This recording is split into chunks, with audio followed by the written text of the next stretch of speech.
abstract area of thinking. Alright, and it allows you to download this information. How you download the information? Well, you begin to absorb and process information that's precise, exact, and relevant. And you know the knowledge is outside your knowledge of understanding. You know you have a spectrum.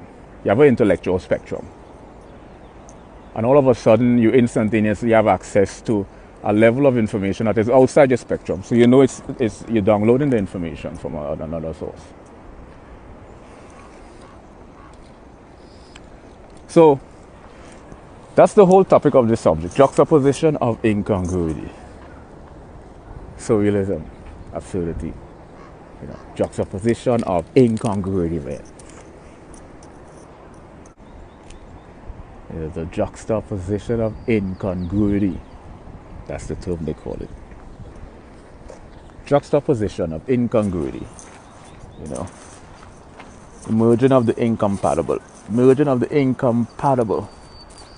Taking two things that are mutually exclusive, placing them side by side and finding a single common denominator they share.